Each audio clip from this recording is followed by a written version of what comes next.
Hello, good morning students. Today we will discuss about the transversal. The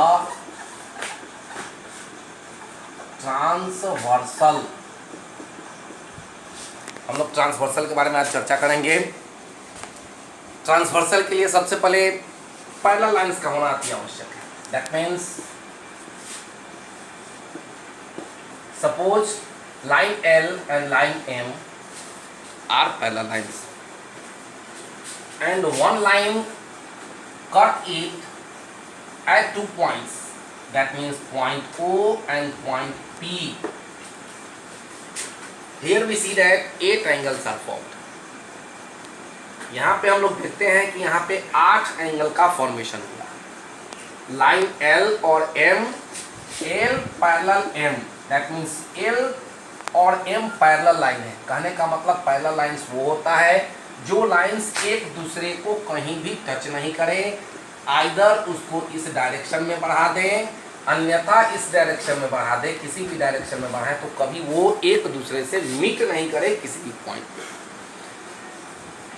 और दोनों के बीच का लेंथ हर जगह इक्वल होना चाहिए। वही लाइंस पैरेलल लाइंस होता है। इसके बारे में आपने पहले अध्ययन किया होगा, ठीक है। अभी इस चैप्टर में हम लोग ट्रांसवर्सल के बारे में देखेंगे। और ये थर्ड लाइन जो हुआ, सपोज करिए टी, यही जो है आपका ट्रांसवर्सल है। ट्रांसवर्सल ये लाइन एल को और लाइन एम को 2 पॉइंट पे टच करता है।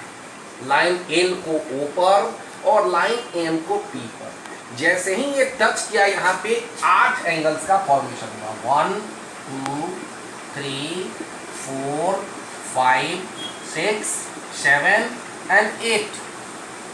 यहाँ पे 8 एंगल्स का फॉर्मेशन हुआ और ये 8 एंगल्स में आपस में कुछ न कुछ अपना अपना रिलेशन होता है, अपना अपना संबंध होता है। इसी संबंध के बारे में हम लोग डिस्कस करेंगे। सबसे पहले हम लोग डिस्कस करेंगे इंटीरियर एंगल्स और एक्सटीरियर एंगल्स के बारे में। सबसे पहले इंटीरियर एंगल्स, आखिर ये इंटीरियर एंगल्स है क्या? तो लाइन एल और एम दोनों के बीच में जो एंगल्स होते हैं वही इंटीरियर एंगल्स के नाम से जाने जाते हैं। सपोज करिए लाइन एल ये है और लाइन एम ये है, और ये दोनों के बीच में कौन कौन सा एंगल्स है? तो एंगल 3, एंगल 4, एंगल 5, एंगल 6, ये चारों का चारों आपका अंदर में एंगल बन रहा है, इसीलिए इसको हम लोग इंटीरियर एंगल्स के नाम से जानते हैं। क्लियर? अब बात रही एक्सटीरियर एंगल्स की। एक्सटीरियर एंगल्स की, एक्सटीरियर एंगल्स क्या होता है? तो एक्सटीरियर दैट मीन्स बाह्य एंगल, बाहरी एंगल। ये लाइन एल और लाइन एम के बीच में जो एंगल्स बन रहा है उसको छोड़ करके जो बाकी जो 4 एंगल्स जो होता है उसी को हम लोग एक्सटीरियर एंगल्स के नाम से जानते हैं। सपोज करिए जैसे लाइन एल और एम के बीच में 3, 4, 5 और 6 हुआ, ये चारों को छोड़ करके एंगल 1, एंगल 2, एंगल 7, एंगल 8, ये चारों का चारों आपको बाहर में बन रहा है। एल और एम के बीच को छोड़ करके दैट मीन्स बाहर में बन रहा है, इसीलिए हम लोग इसको एक्सटीरियर एंगल्स के नाम से जानते हैं। क्लियर? चलिए अब नेक्स्ट हम लोग चर्चा करेंगे अल्टरनेट इंटीरियर एंगल्स। ये कौन सा एंगल्स है अल्टरनेट एक्सटीरियर एंगल्स? तो सबसे पहले we have to write our board. This figure is must, so this is not white, this is not white,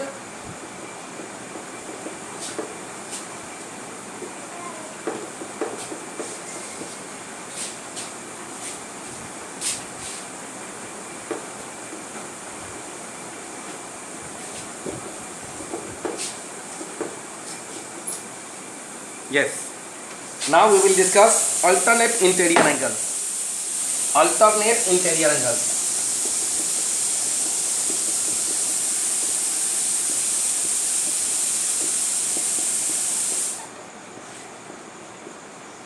alternate interior angles.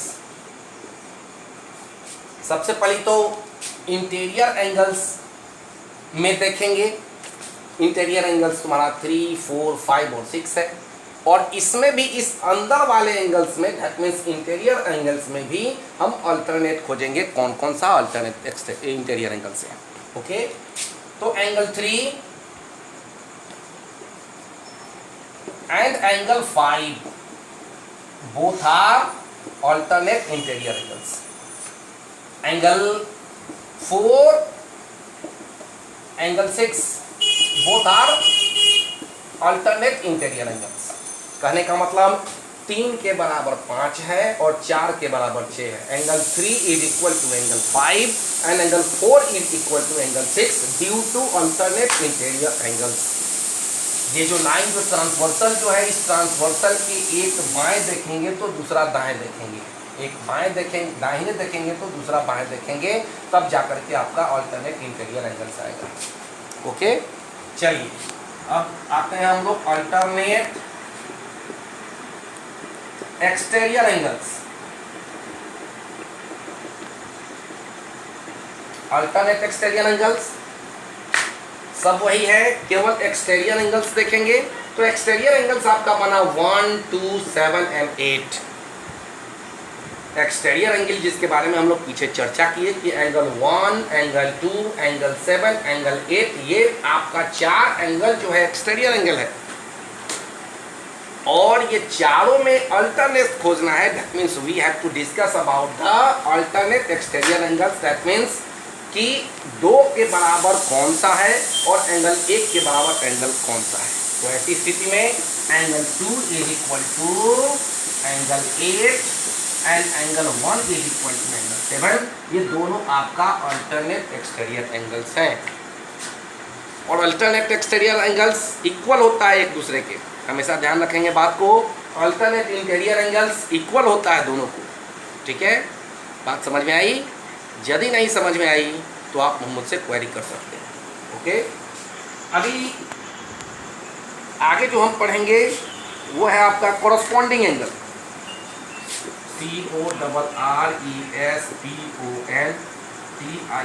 Corresponding angles. ये आखिरी कौन सा चीज है ये? तो कोरस्पॉन्डिंग एंगल्स जो होता है वो आपको बाहर में भी बन सकता है, अंदर में भी बन सकता है। ठीक है, तो ऐसी स्थिति में यहाँ स्पष्ट है, इस फिगर को देखिए। इस फिगर में angle 1 is equal to angle 5, एक इस लाइन के ऊपर में और एक इस लाइन के ऊपर में, एक ही साइड दैट मीन्स ट्रांसवर्सल के दाएं ही एक ऊपर में एक नीचे में, दैट मीन्स दाएं ही एक ऊपर एक नीचे। Clear? Angle 1 is equal to angle 5, angle 2 is equal to angle 6।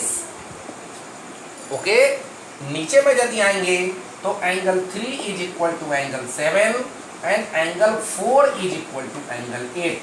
यही आपका कोरस्पॉन्डिंग एंगल्स होता है। और ये अभी तक हमने जो भी पढ़ा, अल्टरनेट इंटीरियर एंगल्स एक दूसरे के बराबर होता है, अल्टरनेट एक्सटीरियर एंगल ये भी एक दूसरे के बराबर होता है, कोरस्पॉन्डिंग एंगल भी एक दूसरे के बराबर होता है। That means 2 is equal to angle 6, angle 1 is equal to angle 5, angle 3 is equal to angle 7, angle 4 is equal to angle 8।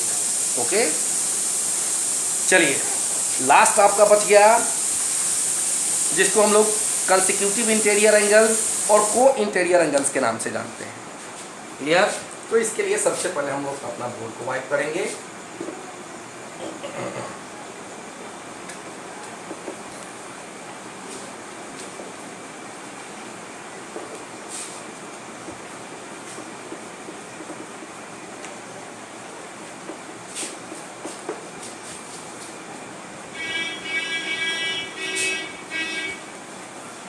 Consecutive interior angles और को इंटीरियर एंगल्स जो होगा, जैसा नाम से ही जाहिर है, इंटीरियर एंगल्स दैट मीन्स अंदर में बनेगा। ये दोनों के बीच में ही बनेगा, दोनों के बीच में बनेगा। दैट मीन्स कंसेक्यूटिव इंटीरियर और को इंटीरियर। को इंटीरियर एंगल्स ये है क्या? तो को इंटीरियर दैट मीन्स अंदर में ही बनेगा, इंटरनल एंगल नहीं होगा, लेकिन एक ही साइड में होगा। ठीक है, दैट मीन्स ये ट्रांसवर्सल है, तो ट्रांसवर्सल के यदि लेफ्ट लेंगे तो दोनों लेफ्ट ही होगा, अगर राइट लेंगे तो दोनों राइट ही होगा, और दोनों का जोड़ 180 डिग्री होगा। ठीक है, को इंटीरियर एंगल्स का जोड़ 180 डिग्री होता है। कहने का मतलब कि angle 3 plus angle 6 is equal to 180 degree, angle 4 plus angle 5 is equal to 180 degree. Okay, कहने का मतलब स्पष्ट है कि 3 और एंगल 6 दोनों मिल करके आपको 180 डिग्री बनाएंगे। Angle 4 and angle 5 will be 180 degree, 180 degree बनाएगा। सपोज करिए कि ये आपका एंगल 60 डिग्री है, सपोज, तो अगर ये 60 है तो ये आपको 120 बनेगा। क्यों? क्योंकि दोनों मिल करके 180 डिग्री होता है अकॉर्डिंग टू को इंटीरियर एंगल्स। अगर सपोज करिए, अगर हम इसको दूसरे तरीके से देखें, अगर कोई भी, अगर सपोज करिए कि ये एंगल 3 इज गिवन हो, angle 3 is equal to 60 degree, और इसके आधार पे बाकी सारे एंगल्स को तुमको निकालना है, बाकी सारे एंगल्स को जानना है। तो ऐसी स्थिति में ये हमने जो भी अभी तक पढ़ा, alternate exterior angle, alternate exterior interior angle, को interior angle, corresponding angle, okay, इसके आधार पे इस सबको तुमको फाइंड आउट करना है। इस चैप्टर में जो चैप्टर जो पढ़ोगे, एक्सरसाइज प्रैक्टिस एक्सरसाइज 9.2, इसमें इन सारे का मदद लेकर के, इन सारे जो भी आपने पढ़ा अभी, डेफिनेशंस जो भी आपने पढ़ा इसके बारे में, इस सब का मदद लेकर के तुमको जो है एक्सरसाइज 9.2 को कंप्लीट करना है। ओके, तो चलिए अभी एक क्वेश्चन हम आपके लिए सोल्व कर देते हैं। सपोज ये 60 डिग्री है, तो 60 डिग्री है तो ये भी आपका 60 डिग्री होगा, वैसे नहीं तो दैट मीन्स ये और ये इसके बराबर, दैट मीन्स अल्टरनेट एक्सटीरियर से अल्टरनेट इंटीरियर से ही देख लीजिए, ये 60 है तो ये भी आपका 60 होगा, एंगल 3 के बराबर एंगल 5 होता है, इसलिए ये 120 है तो ये भी आपका 120 डिग्री होगा। ओके, अब चलिए हम देखते हैं vertically opposite angles. Vertically opposite angles के बारे में हम लोग चर्चा किए कि ये वर्टिकली ऑपोजिट एंगल्स में दोनों बराबर होता है, तो angle 4 is equal to angle 2, इसलिए ये भी आपका 120 डिग्री हो गया। वर्टिकली ऑपोजिट से ये 60 है तो ये भी आपका 60 डिग्री हो गया। ओके, वर्टिकली ऑपोजिट से ये आपका 60 है तो एंगल 7 भी 60 डिग्री हो गया, और वर्टिकली ऑपोजिट एंगल से ये 120 है तो ये भी आपका 120 डिग्री हो गया। आपको दैट मीन्स वर्टिकली ऑपोजिट का प्रयोग करिए, लीनियर पेयर का प्रयोग करिए, को इंटीरियर का प्रयोग करिए, अल्टरनेट एक्सटीरियर इंटीरियर का प्रयोग करिए, किसी का भी प्रयोग करके, और आपको जो है इनमें सारे एंगल्स के मान को आपको निकालना है। ठीक है, इसलिए आप कुछ भी यूज कर सकते हैं, और इन सब की मदद से आपको हम SW जो दे रहे हैं, that means you have to solve exercise 9.2।